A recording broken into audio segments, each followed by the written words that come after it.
Hello students, in previous class we already discussed about circular motion, that is the motion of a particle which will execute in a particular path so that its distance from a fixed point will always remain constant, and that type of motion of a particle is known as circular motion. Clear? And in previous classes till today we already discussed different types of motion of a single particle. That means in kinematics we already deals with the motion of a particle in a straight line. Then we discussed in projectile motion that the motion of a particle in a parabolic path, that is known as projectile motion. Then we discussed circular motion. So today we are going to discuss about what is the motion or what are the types of motion when instead of a particle we are considering a body. Clear? So what is the difference between a particle and a body? So what is a particle? So particle is a point object having some mass. Okay, so particle is basically a point object having some mass. That means its dimension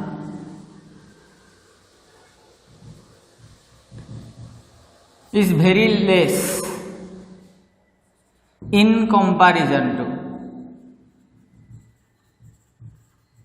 its surrounding. Okay, so till now we already discussed all types of motions, and whatever we are studying in physics we deals only with a particle. That means, for example, if I am considering a box, here is a box of mass m and it's moving with certain velocity v. So here I am considering the box as a point object.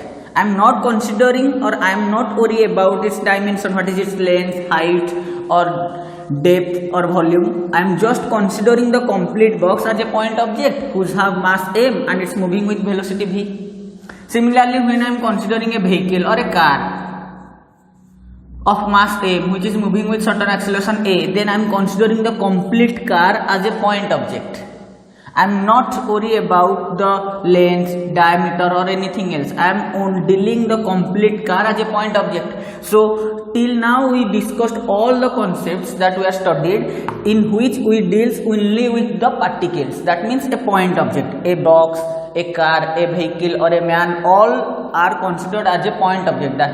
That is known as a particle. But today we are going to discuss about what is a body actually. So particle means it is a point object having some mass or whose dimension is very less in comparison to the surrounding. Clear? So but actually what is a body?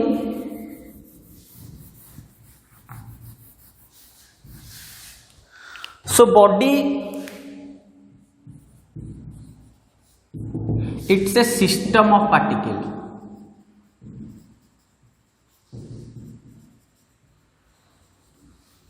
or a family of particles.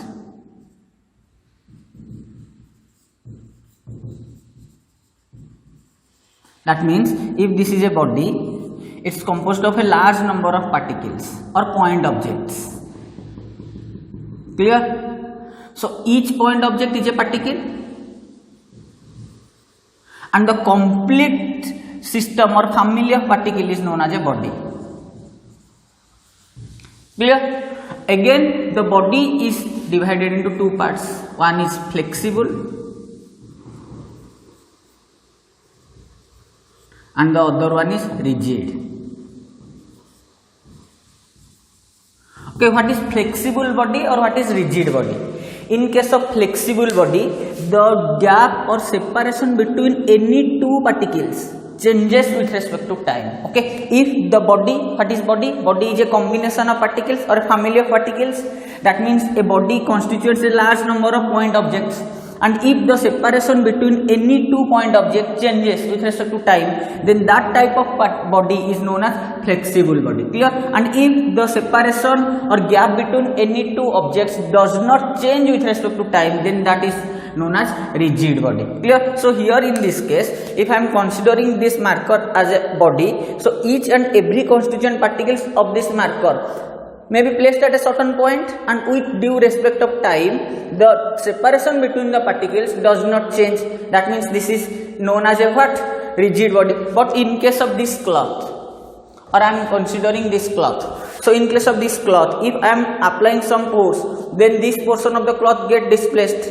That means if here is a particle and here is a particle, I am applying certain force, so the separation between the particles changes. That's why this cloth is known as a flexible body. Clear? So if the separation between any two points changes, then that is known as flexible body, and if the separation between any two points does not change, then that is known as rigid body. And we are going to discuss only about the rigid body now. Okay?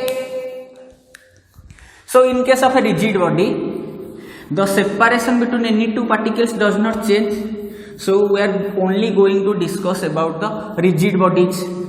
So as we already discussed, if a particle moves in a straight line, the motion of the particle is known as rectilinear, and if it moves in a curved path, it is known as curvilinear. And if the same point object moves in a circular path, the motion is known as a circular motion.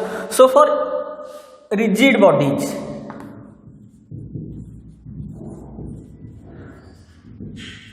okay, so rigid bodies, separation between two particles of the body doesn't change with respect to time. So if here I am considering a body, here is a particle A, B, and here is a particle C, then the separation between these particles never changes with respect to time, then this body will be what? Known as a rigid body. Okay, so if this rigid body move in such a way that each constituent particles of that body move in a straight line, that means if the body move in such a way that each constituent particles of the body, if this body moves from this position to this position, such that this will be the new place of A dash, this will be B dash, and this will be C dash. So if this complete body move in such a way from X to Y, so that each constituent particles of the body move in a straight line, then this type of motion is known as translational motion.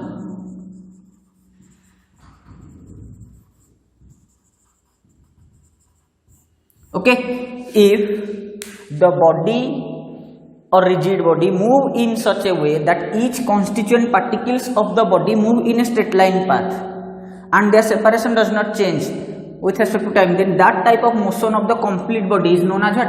Translational motion. Clear? So this is known as what? Translational motion. Clear? So we already discussed what is rigid body.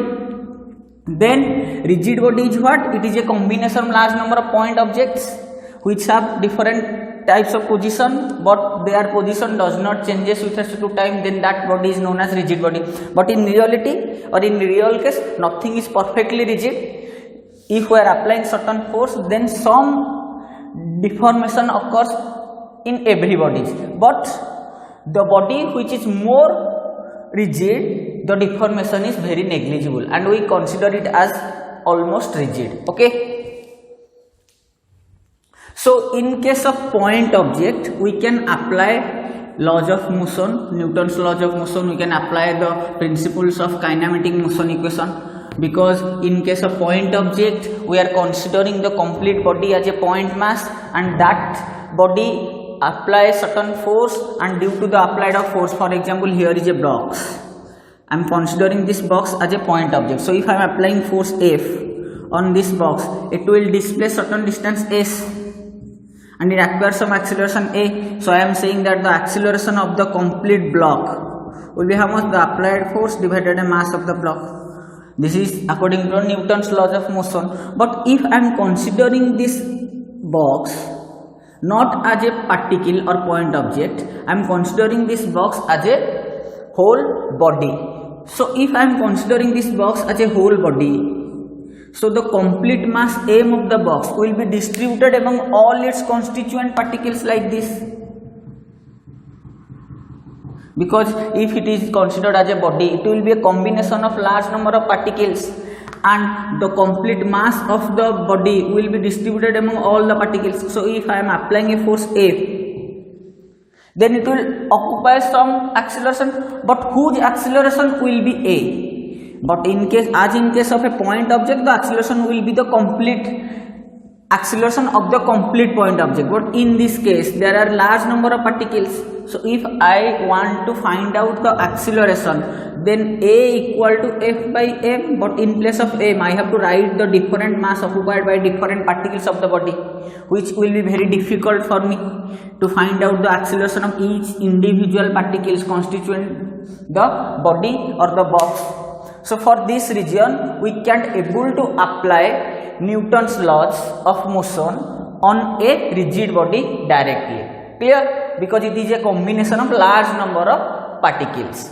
That's why we have to assume such a point in a body where the complete mass of the body is supposed to be concentrated, so that we can easily convert this body into a point mass where we can apply the Newton's laws of motion. Clear? So to apply the Newton's laws of motion, we have to assume that there is such a point in a rigid body where the total mass of the body is supposed to be concentrated, and at that point we can apply Newton's laws of motion. Clear? And that particular point where the complete mass of the body is supposed to be concentrated is not really exist there. We have to assume that there is a point where the total mass of the body is supposed to be concentrated, and that particular point is known as center of mass. Okay, so center of mass is a point where we are assuming that the total mass of the body is supposed to be concentrated, and at that point we can apply Newton's laws of motion in case of a rigid body. Clear? So what is center of mass? It's an important point. You have to remember that center of mass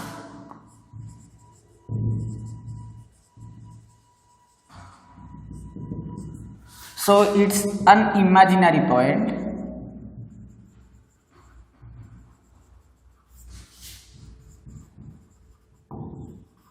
of a rigid body where total mass of the body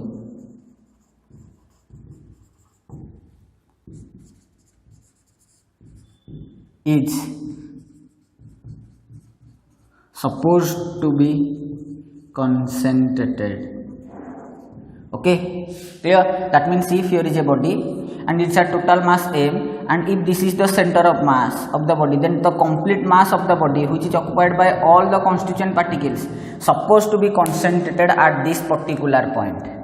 Okay, so the complete mass of the body is supposed to be concentrated at this particular point, which is known as center of mass of the rigid body. Clear? In some geometrical cases like a ring, the center of mass is at its center. It's a symmetrical structure. So for a symmetrical structure ring, the center of mass will be the center of the ring. Similarly for a disc, the center of mass is also at its center. Clear? So there are certain symmetrical objects where the center of mass will be at the center of the body. Clear? Where the total mass of the body is supposed to be concentrated. Clear? So this is known as what? Center of mass. And in case of ring, this is a point which is lie outside of the ring. So center of mass is just an imaginary point. It really does not exist. We have to assume that it's a point where total mass of the body is supposed to be concentrated. Clear?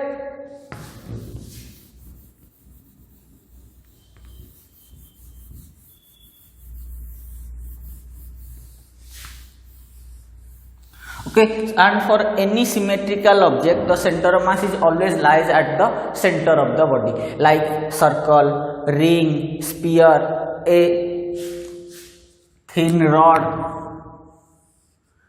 If this is symmetrical or the total mass is distributed all over its length, then its center of mass also lie at the centers. Okay, so for a uniformly distribution of mass, for a symmetrical object, the center of mass will always lie at the center of the object. Clear?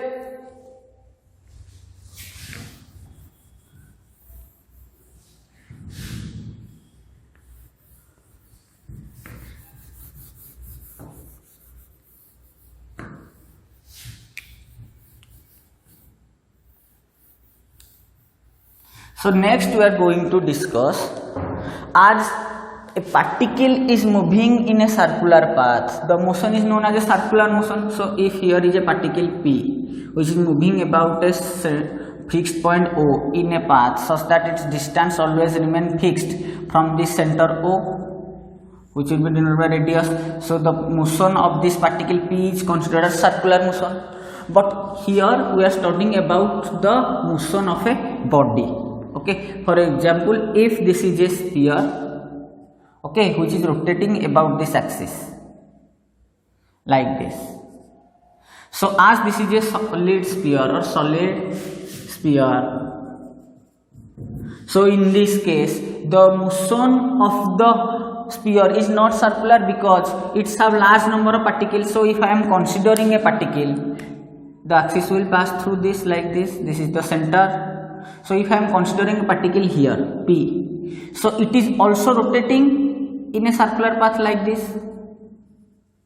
But if I am considering a particle here P dash, it's also moving in a circular path like this, as the complete sphere is revolving along this axis like this. So each particle on this sphere, if I am considering a particle here, this is also moving in a circular path like this.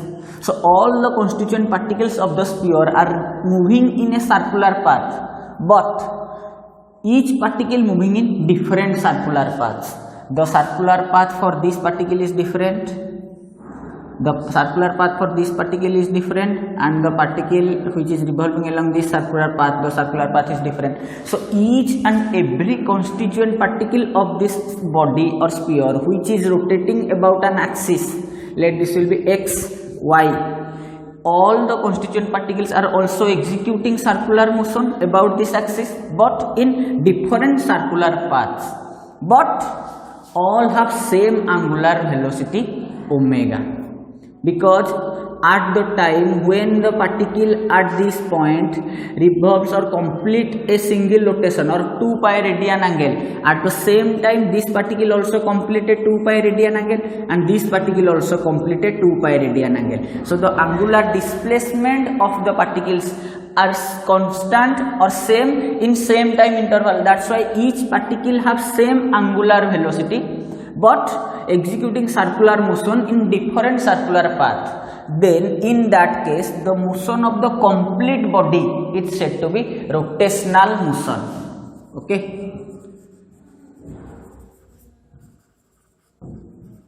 So what is rotational motion?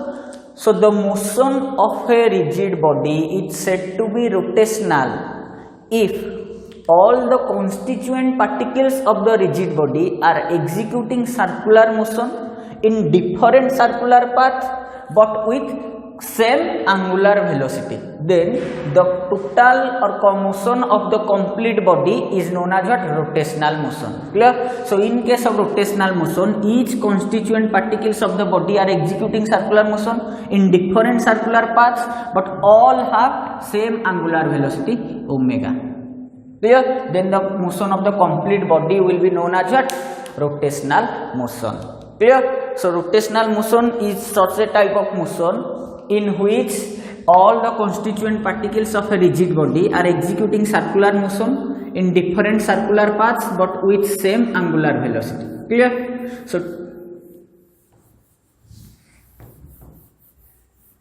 So circular motion is a special case of rotational motion where a single particle is executing rotational motion. Clear? So this is known as the what? Rotational motion. So then we are going to discuss about what is moment of inertia.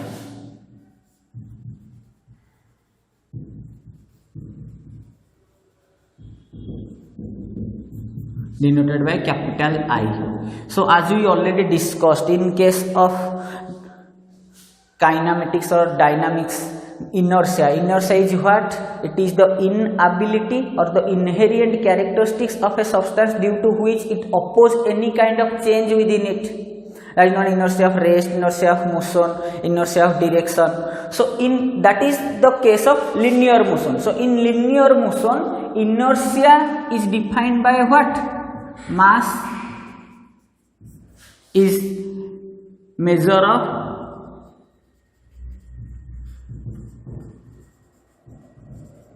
in linear motion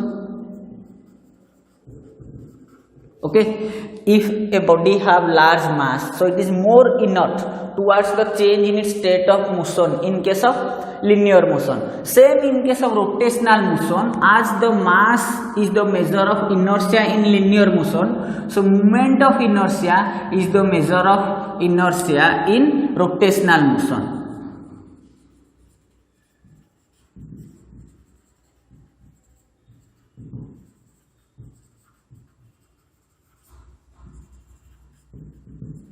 Okay, so the measure of inertia in rotational motion is known as moment of inertia. So what is moment of inertia? It is the inherent characteristics of a body due to which it opposes any kind of change in its state of rotational motion. Clear? So what is moment of inertia? It is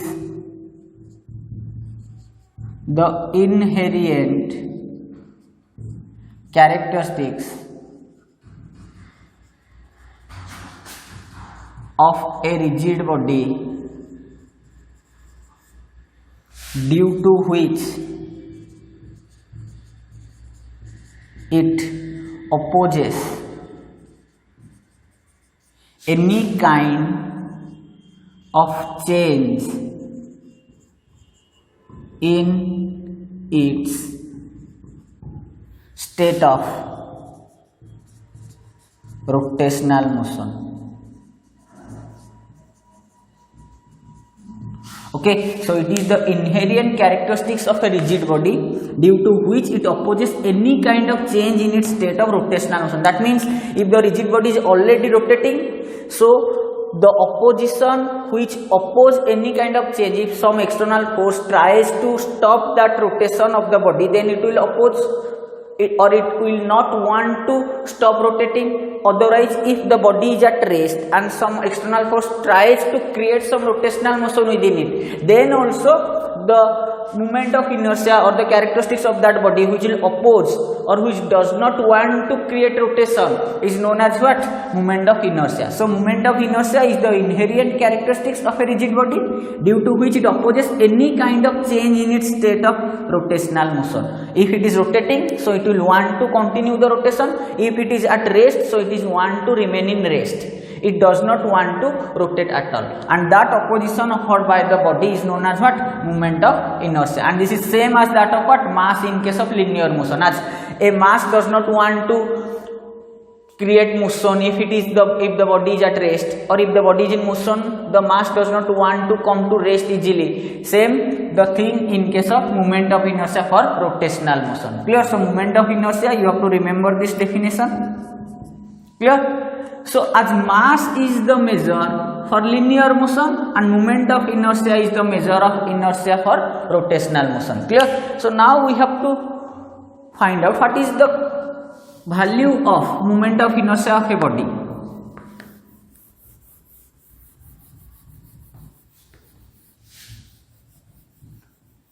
So if here is a body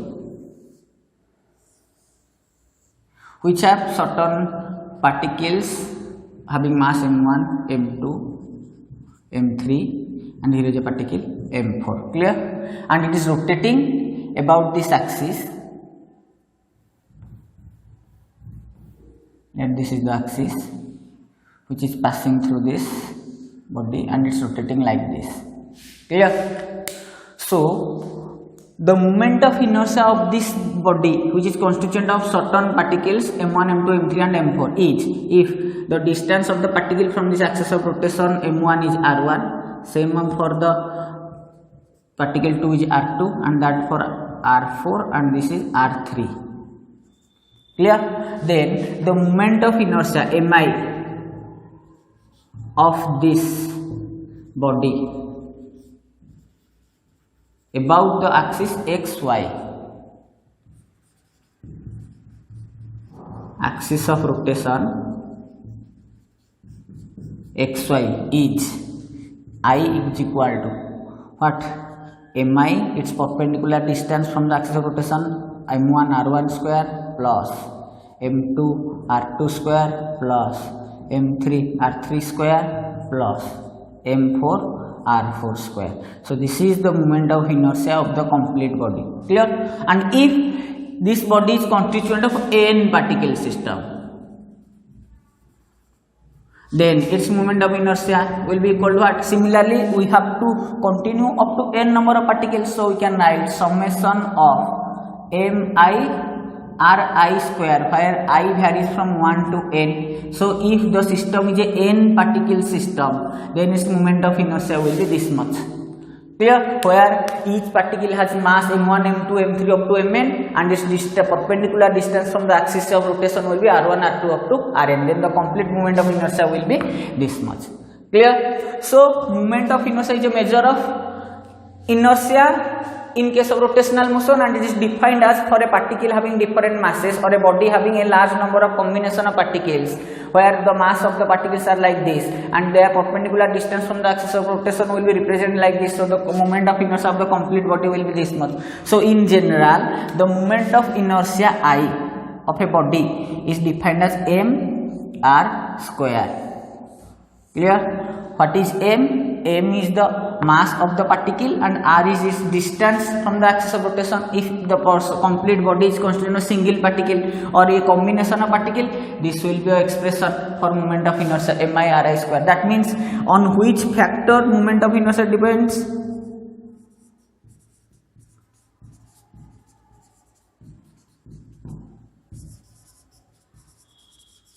So you have to remember the factors. First, depends upon mass.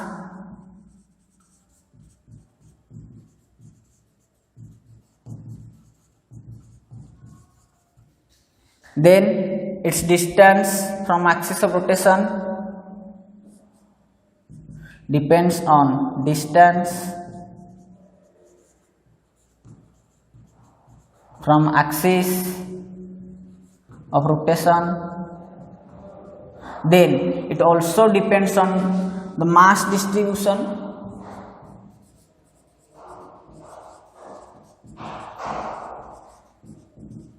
What is mass distribution? If here I am considering a disk where the complete mass is distributed over the complete surface of the disk, clear? And I am considering another disk where the same mass, here the mass of the disk is m, and I am considering another disk whose mass is m, but it is distributed only along this periphery.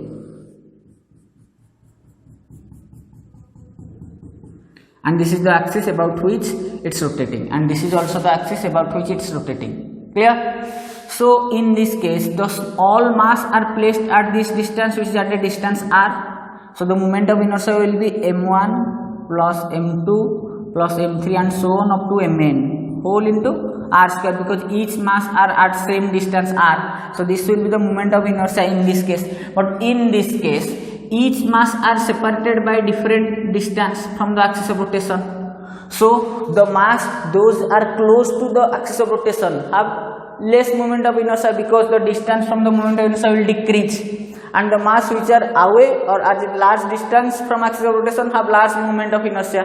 That's why each particle have different types of moment of inertia. So in this case, depending upon the distribution of mass, the moment of inertia will changes. Because here the complete mass is distributed at the periphery, that means all have a larger distance r, but in this case some have larger distance but some have very negligible distance. So here the moment of inertia will different in case of this one. That's why depending upon the mass distribution, the moment of inertia also changes. Clear? Again, it's depend upon what? Axis of rotation.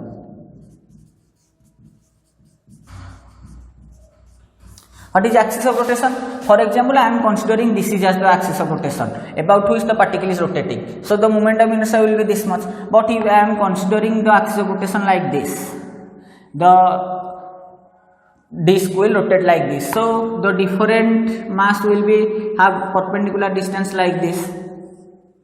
So the moment of inertia will become different. So if we change the axis of rotation, then also moment of inertia changes. Clear? So moment of inertia depend upon mass of the body, then the distance of the particles from the axis of rotation, then mass distribution, then axis of rotation. Clear? So these are the important points on which the moment of inertia of a body will depend. Clear?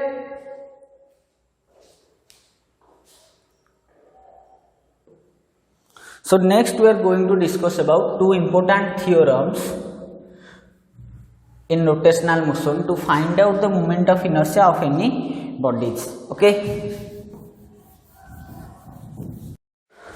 Okay, so now we are going to discuss about two important theorems in rotational motion. One is perpendicular axis theorem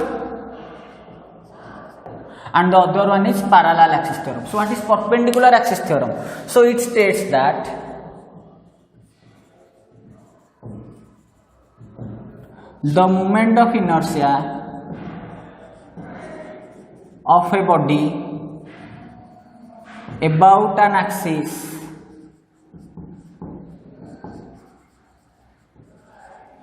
passing about an axis perpendicular to its plane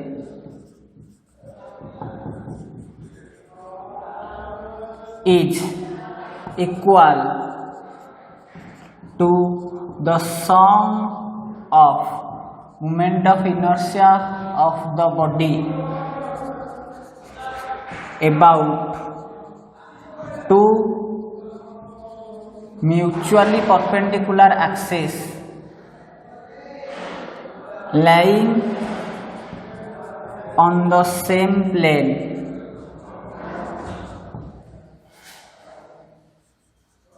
and passing through the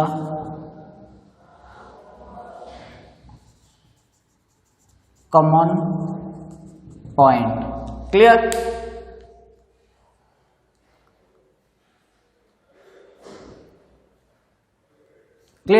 So it states that the mi of a body or moment of inertia of a body about an axis perpendicular to its plane is equal to the sum of moment of inertia of the body about two mutually perpendicular axes laying on the same plane. Okay, not this point, just remember it, laying on the same plane up to this. So for example, if this is a body and I want to find out the moment of inertia of the body about this axis, which is rotating like this z axis.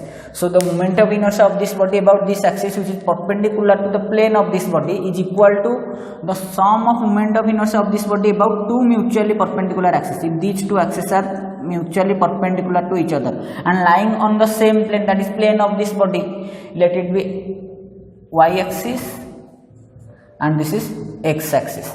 So according to perpendicular axis theorem, the moment of inertia of the body about the axis z is equal to the sum of moment of inertia of the body about axis x and the moment of inertia of the body about axis y, because x axis and y axis are two mutually perpendicular axes which is lying on this same plane, and the axis which is we have to find out the z axis is perpendicular to the plane. Clear? So this is known as the what? Perpendicular axis theorem. So according to perpendicular axis theorem, the moment of inertia of the body about an axis which is perpendicular to its plane is equal to the sum of moment of inertia of the body about two mutually perpendicular axes which lying on the same plane. Clear? So similarly as parallel axis theorem, it states that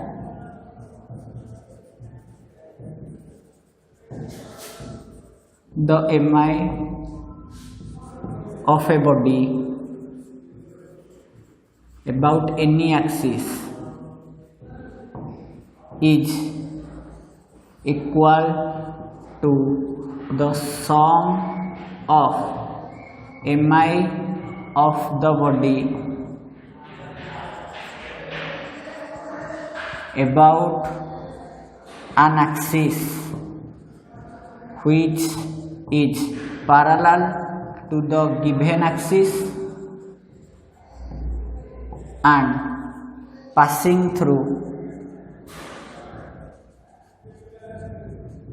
the center of mass of the body and the product of mass of the body and square of separation between both axes.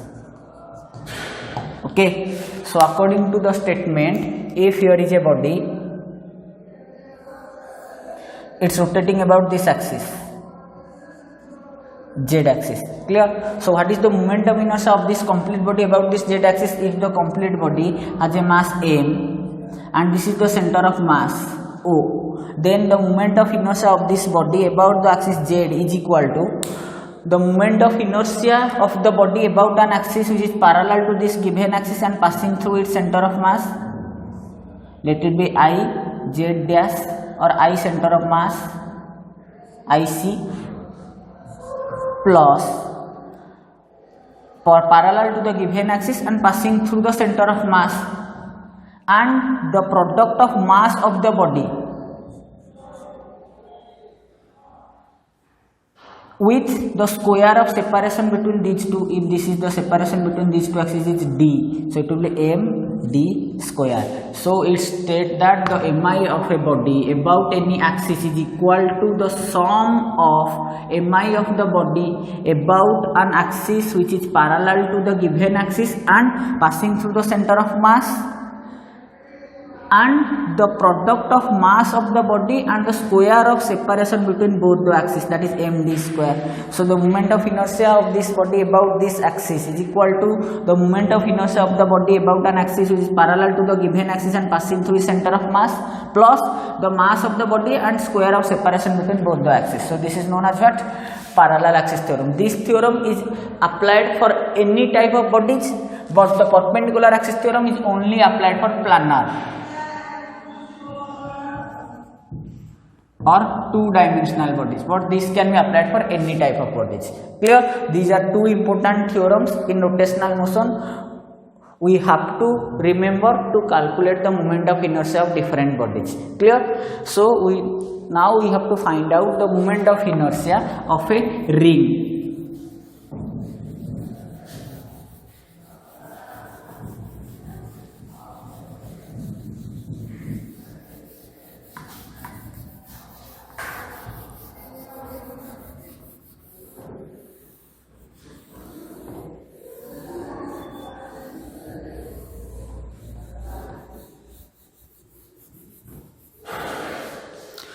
So mi of a ring.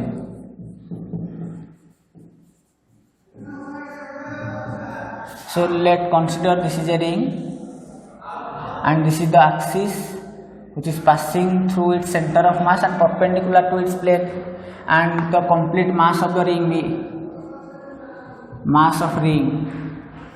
is m, radius of ring equal to r. Clear? So now we have to consider a small segment of length dx. So we have to find out this moment of inertia of this particle about this axis z dash.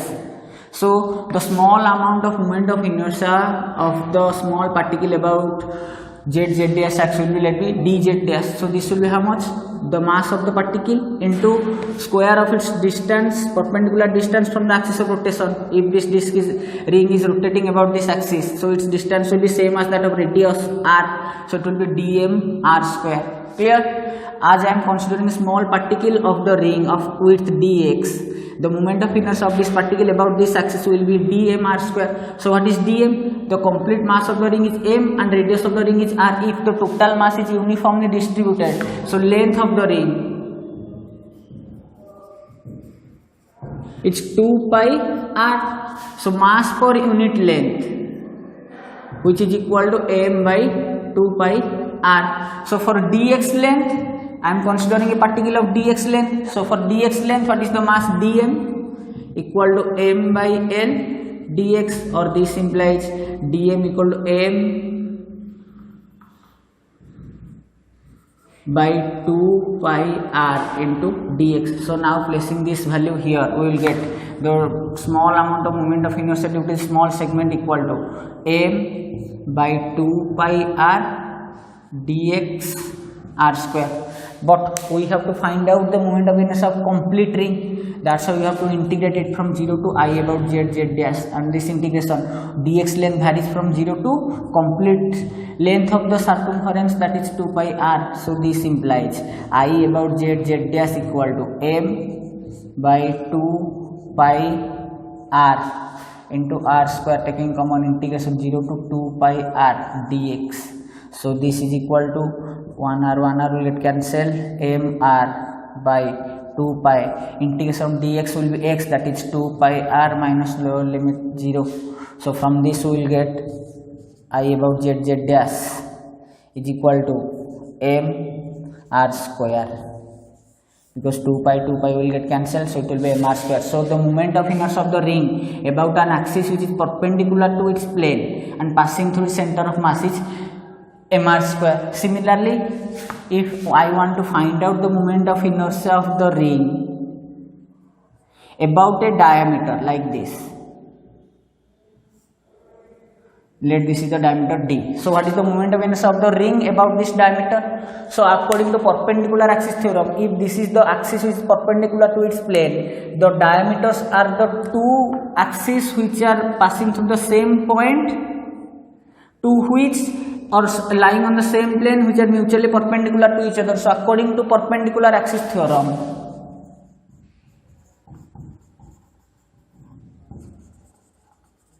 moment of inertia about d, 2 into moment of inertia about diameter, because the diameters are mutually perpendicular to each other, is equal to moment of inertia about the axis z dash. Clear? So this implies moment of inertia about any diameter is equal to I about z dash divided by 2, that will be equal to m r square by 2. So this is the value of moment of inertia of a ring about an diameter, which is half of that of moment of inertia of the ring about an axis passing through its center of mass and perpendicular to its plane. Then if I want to find out the moment of inertia of the ring about a tangent like this, which is perpendicular to its plane. So here we have to apply the parallel axis theorem, because we know the moment of inertia about this axis, and this is the distance which is equal to radius of the ring. So about this axis x dash, so I can write moment of inertia about x dash axis will be how much?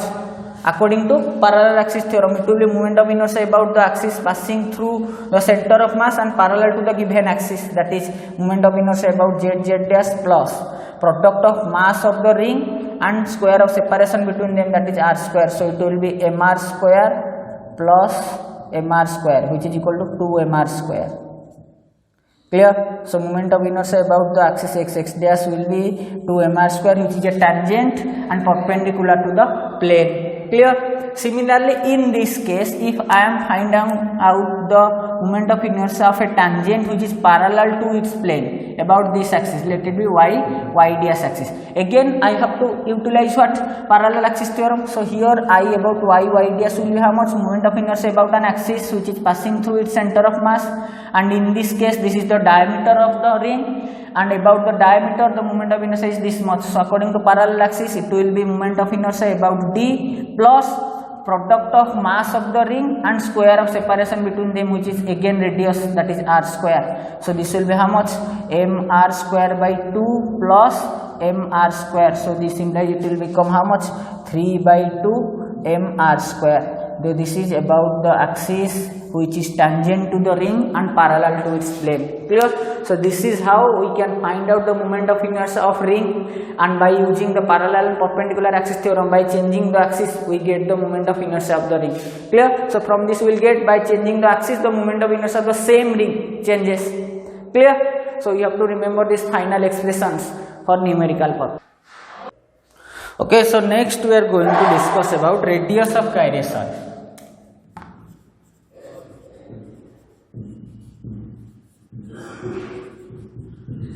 Denoted by k. So what is radius of gyration? If here is a body and it's rotating about this axis having different mass distributions m1, m2, m3 and m4, and the distance are r1, r2, r4 and r3. So its moment of inertia mi can be written as mi m1 r1 square plus m2 r2 square plus m3 r3 square and so on. Clear? So what is radius of gyration? It is such a distance from this axis of rotation, so that if this is the radius of gyration, if the square of this distance is multiplied with the complete mass of the body, which will give the moment of inertia of this complete body. So if I am writing here moment of k is the radius of gyration of this body about this axis of rotation, then the moment of inertia mi of the body can be written as the complete mass of the body, that is m into the distance k square. Clear? So this, what is moment of inertia in general? It is the sum of product of mass of each particle and square of their perpendicular distance from the axis of rotation. But radius of gyration is such a distance from this axis of rotation whose square when multiplied with the complete mass of the body will give the moment of inertia of the complete body. So mi of the body can also be written as mk square. What is k? K is known as radius of gyration. So from this we can add, so this implies I of the body can be written as mk square. So from this we will get the value of radius of gyration for a given body is equal to I by m root over. Clear? So the radius of gyration of a body can be defined as the under root of moment of inertia of the body divided by complete mass of the body. Clear? So basically what is radius of gyration? It is the distance of the center of mass of the body from the axis of rotation, because center of mass of the body is such a point where total mass of the body is supposed to be concentrated. Clear? So if m into k square gives the moment of inertia, where m is the total mass of the body, so generally k is what? The distance of the center of mass from axis of rotation, or k or radius of gyration is such a distance whose square when multiplied with the complete mass of a rotating rigid body will give the moment of inertia of that body about the axis of rotation. Clear? And its value will be I by m. Okay, so this is all about moment of inertia, how to find out the moment of inertia of a rigid body, parallel axis theorem, perpendicular axis theorem, and what is radius of gyration. Okay, in next class we will discuss further. Thank you.